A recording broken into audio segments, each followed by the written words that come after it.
सभी को praise the Lord. आज हम परमेश्वर के ऐसे वचनों के बारे में डिस्कस करने जा रहे हैं जो हर एक परमेश्वर के दासों ने उस बात को माने। हालेलुया। परमेश्वर के दास या विश्वासी मनुष्य ऐसे ही नहीं बन जाता है। कैसे बनते हैं उसके बारे में हम डिस्कस करेंगे। आपके सामने मैं परमेश्वर का कुछ वचन लेके आया हूँ, उसी बात बात पे हम क्या करेंगे, डिस्कस करेंगे। ठीक। हालेलुया। तो आज हम बात करेंगे आज्ञाकारिता क्या है। हालेलुया। चाहे हम अब्राहम को देखें या याकूब को देखें, इसहाक को देखें, है कि नहीं, मूसा को देखें, दाऊद को देखें, दानियल को देखें, प्रभु यीशु मसीह को देखें, या प्रभु यीशु मसीह के चेलों के बारे में पढ़ते हैं, जब जितने भी चीजें हैं ये परमेश्वर के दास हैं। या आज हमारे सामने बाइबल, ठीक है लोग कहते हैं कि नहीं बाइबल मन गढ़ंत है, लेकिन मैं तो नहीं मानता हूँ। लेकिन आज जो हमारे बीच में टेस्ट मनी आ रहे हैं उन पे तो हम विश्वास कर सकते हैं ना। हमारे आंखों के सामने जो बातें हो रहा है, जो हम अपने कानों से सुन रहे हैं, है कि नहीं, हमें अपने कानों से जो सुन रहे हैं, जो हम अपने आंखों से देख रहे हैं, उस पे तो हम विश्वास कर सकते हैं। हालेलुया। तो चल हम बाइबल का ही वचन लेके जो है बात करेंगे। जैसे आज्ञाकारिता का बात अगर जो हम कहते हैं, तो उसमें मैं आपको थोड़ा सा पहला राजा अध्याय 18 वचन 41 और 46 के बीच में अगर जब हम देखते हैं, तो वहां एलिया नबी अपने चेले को क्या कह रहे हैं, क्या आज्ञा दे रहे हैं। हालेलुया। उसके बारे में हम थोड़ा सा वचन से ही पढ़ेंगे। क्या लिखा है मैं पढ़ के आप लोगों को सुनाता हूँ। इसमें लिखा है, हालेलुया, लिखा है अकाल की समाप्ति। उस समय क्या था, अकाल पड़ा हुआ था। उस समय अकाल था, कहाँ था उसके बारे में जानेंगे। ठीक है। फिर एलिया ने अहाब से कहा, उठकर खा पी, क्योंकि भारी वर्षा की सनसनाहट सुन पड़ती है। तब अहाब खाने पीने चला गया, और एलिया करमेल की चोटी पर चढ़ गया और भूमि पर गिरकर अपना मुंह घुटनों के बीच किया। और उसने अपने सेवक से कहा, चढ़कर समुद्र की ओर दृष्टि करके देख। तब उसने चढ़कर देखा और लौटकर कहा, कुछ नहीं दिखता। एलिया ने कहा, फिर 7 बार जा। 7वीं बार उसने कहा, देख, समुद्र में से मनुष्य का हाथ सा एक छोटा बादल उठ रहा है। एलिया ने कहा, अहाब के पास जाकर कह, रथ जुतवा कर नीचे जा, कहीं ऐसा ना हो कि तू वर्षा के कारण रुक जाए। थोड़ी ही देर में आकाश वायु से उड़ाई वायु से उड़ाई हुई घटाओं और आंधी से काला हो गया, और भारी वर्षा होने लगी, और अहाब सवार होकर इज़राइल को चला। तब यहोवा की शक्ति एलिया पर ऐसी हुई कि वह कमर बांधकर अहाब के आगे आगे इज़राइल तक दौड़ता चला गया। हालेलुया। देखिए यहाँ पे समझने वाली बात क्या है। एक नबी जो उस समय में थे, एलिया नबी, जब उन्होंने अपने चेला को क्या बोला, अपने सेवक को क्या बोले, जा तू देख, उस चोटी पर चढ़ के देख क्या उठ रहा है, वहां पे बादल उठ रहा है और वर्षा होगा। जब उन्होंने भविष्यवाणी किए, तो क्या हुआ, उसके चेला ने सुना, आज्ञाकारिता को माना। उसने आकर क्या कहा कि नहीं, वहां पे तो कोई बादल नहीं उठ रहा, कोई वर्षा होने का संभावना ही नहीं है, तो कैसे बोल रहा है। बोल के उसके मन में बहुत सारा बात शायद होगा, नेगेटिव होगा या पॉजिटिव होगा, पता नहीं। उसके अंदर विश्वास था कि नहीं था, हमें नहीं पता। लेकिन वो आके क्या कह रहा अपने स्वामी से, कह रहा कि नहीं, कोई बादल नहीं उठा। तब एलिय्याह नबी क्या किए, उसे 7 बार भेजे। 6वीं बार भी उसने क्या किया, विश्वास किया नहीं किया, लेकिन उसने आज्ञाकारिता मानना नहीं छोड़ा। हालेलुया। वही बात होता है आज हमारे अंदर। विश्वास से बढ़ के आज्ञाकारिता आता है। हालेलुया। उसके चेले के अंदर विश्वास नहीं था, क्योंकि अगर जो विश्वास होता तो वो पहले ही आके यह बात नहीं बोलता कि नहीं नहीं, वहां पे तो कोई बादल ही नहीं उठा, कोई वर्षा होने का संभावना नहीं, वो नहीं बोलता।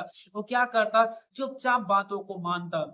हालेलुया। मेरे कहने का अर्थ आप समझ रहे होंगे कि मैं कहना क्या चाह रहा हूँ। लेकिन फिर भी उसके अंदर विश्वास कम होने के कारण भी उसने क्या किया, आज्ञाकारिता को विशेषता दिया कि मुझे मेरे स्वामी की बातों को मानना ही होगा, चाहे बादल उठे या ना उठे, चाहे वर्षा हो या ना हो।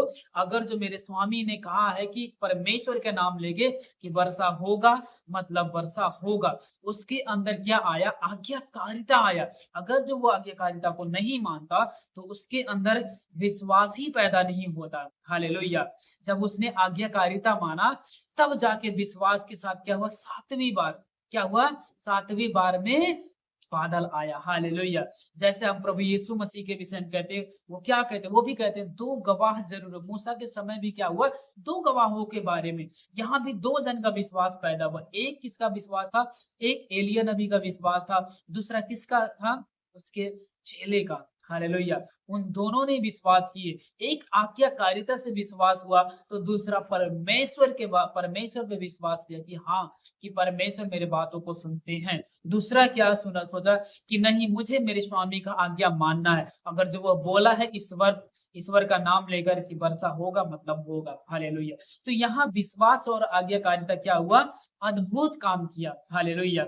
ऐसे मेरे भाइयों, अगर जो आप कहते हो कि ठीक है वो पुराने नियम में, तो मैं नए नियम में भी प्रभु यीशु मसीह के मुँह से यही दृष्टांत जो है, यही गवाही जो है, यही बात जो है, मैं आपके बीच में ला रहा हूँ। अगर जो हम मत्ती अध्याय 8 वचन 9 और 13 में पढ़ते हैं, अध्याय 8 वचन 9 और 13 के बीच में पढ़ते हैं, तो वहाँ पे भी विश्वास ही प्रकट होता है। कैसे विश्वास प्रकट होता है? एक सूबेदार प्रभु यीशु मसीह के पास आता है और कहता है प्रभु यीशु मसीह से कि मेरा चेला जो है, मेरा नौकर जो है, मेरा सेवक जो है, वो क्या है? बीमारी के कारण शैय्या में पड़ा हुआ है, बिस्तरा में पड़ा हुआ है, वो उठ नहीं पा रहा है, उसे पैरालाइज़ हो गया या जो भी बीमारी हो गया है, वो बोल रहा है, हालेलुया!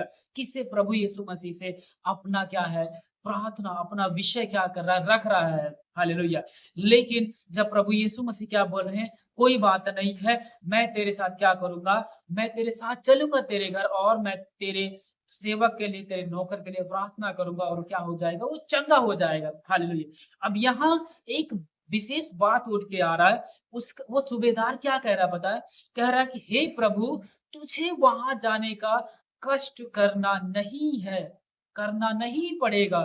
तू सिर्फ़ क्या कर, मेरे लिए यहीं से बोल दे कि मेरा नौकर चंगा हो जाए। जैसे कैसे? जैसे मेरे साथ भी जितने भी सेवादार हैं, काम करने वाले सिपाही लोग हैं, हालेलुया! जैसे वो नौकर लोग, वो सारे सेवा लोग मेरी बातों को सुनते, मैं जब एक को कहता हूँ चला जा, तो वो चला जाता है। जब एक को कहता हूँ मेरे पास आ जा, वो आ जाता है। हालेलुया! ऐसे ही तू भी क्या कर, कह दे, अपने मुँह से बोल ही दे, मेरा काम क्या हो जाएगा? हो जाएगा। मेरा नौकर, मेरा सेवा करने वाला चंगा हो जाएगा। हालेलुया! वहाँ पे भी क्या हुआ? एक विश्वास पैदा हुआ आज्ञाकारिता का। उसने क्या किया? जैसे मैं कहता हूँ कि मेरे सारे नौकर सेवक जो है, उन्हें कहता हूँ उठ तो उठता है, बैठ कहता तो बैठता है, जा कहता तो जाता है, आ कहता हूँ तो आता है। वैसे ही अगर जो तू भी यहीं से बोल दे कि बीमारी चला जाए, तो वो हो जाएगा। हालेलुया! क्योंकि वो भी जानता था कि प्रभु यीशु मसीह के बातों को, चाहे वे दुष्ट आत्मा हो, चाहे बीमारी हो, चाहे मृत्यु, हर कोई बातों को, परमेश्वर की बातों को मानता है। प्रभु के बातों को मानता, उसके अंदर क्या था? विश्वास था। किस बात का विश्वास था? कि यह जो भी बोलेगा वो काम हो जाएगा। हालेलुया! यहाँ पे भी उसने क्या किया? आज्ञाओं को प्रकट किया उस सूबेदार ने। अपने नौकरों के द्वारा, अपने सेवकों के द्वारा क्या किया?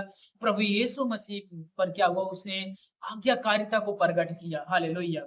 इसलिए मेरे भाई-बहनों, हमें हमारे अंदर आज्ञाकारिता होना बेहद ज़रूरी है। हालेलुया!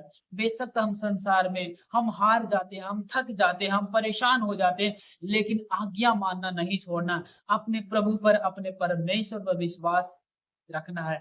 जैसे कि प्रभु यीशु मसीह क्या कहते हैं? जो अंतिम समय तक क्या करेगा? मुझ पर विश्वास रखेगा, उद्धार उसी का होगा। हालेलुया! कि ये क्या था? ये आज्ञा था किसका? प्रभु यीशु मसीह का, कि अगर जो आप अंतिम समय तक प्रभु यीशु मसीह पर विश्वास करोगे, तो उद्धार किसका होगा? आपका होगा। हम सारे मनुष्य जाति होगा जो प्रभु यीशु मसीह पर क्या करेगा? यकीन करेगा, विश्वास करेगा। मैं प्रभु यीशु मसीह को धन्यवाद देता हूँ और इस वचन को जो परमेश्वर ने हमारे बीच में अपने प्रकाशन को प्रकट किए, जो ज्योति परमेश्वर ने स्वर्ग से हमें दिए हम सबको। मैं धन्यवाद देता हूँ इस ईश्वर को, प्रभु यीशु मसीह को, जिसने हम पर अपनी बुद्धि, ज्ञान और सामर्थ्य प्रकट किए। धन्यवाद हो सामर्थ्य और अद्भुत परमेश्वर, आपकी अनुग्रह सदा हमारे बीच में बनी रहे पिता। जितने भी प्रभु यीशु राजा दुख उठा रहे प्रभु आपकी सेवा में पिता, मैं दुआ करूंगा अद्भुत शांति प्रभु हमारे जीवन में आने पाए यीशु मसीह के नाम से। जैसे प्रभु जब 40 दिन आप उपवास से उठे पिता, जैसे शैतान प्रभु आपका परीक्षा लिया था, मेरे खुदा मेरे परमेश्वर, जो शैतान हमारी परीक्षा ले रहा पिता, अब वह दिन हमारा कट चुका, परीक्षा का दिन जा चुका है यीशु मसीह के नाम से। अब आनंद और सामर्थ और शांति अद्भुत रीति से हमारे जीवन में काम करेगा। जो आप विश्वास प्रभु करते, जो आज्ञाओं को मानते कि मेरा परमेश्वर, मेरा यीशु राजा मुझे संभालेगा, मुझे सुरक्षित रखेगा, वो कोई भी हालात में मुझे नहीं छोड़ेगा, मेरा यीशु मेरे साथ है। जो आज इन बातों को मानते, मैं दुआ करता हूँ प्रभु यीशु मसीह के नाम से, अद्भुत काम हमारे जीवन में होने वाला यीशु मसीह के नाम से। मैं धन्यवाद देते हुए इस छोटी सी संगति को, इस वचन की सेवकाई को, इस प्रार्थना को हम मांगते हैं यीशु मसीह के नाम से। सुन और दया से कबूल कर, आमीन। अब हमारे पिता परमेश्वर की आशीष, प्रभु यीशु मसीह का अनुग्रह, पवित्र आत्मा की साथ संगति, सुरक्षा और सहभागिता युगानुग बनी रहे प्रभु यीशु मसीह के नाम से। आमीन आमीन आमीन। Thank you Jesus, God bless you.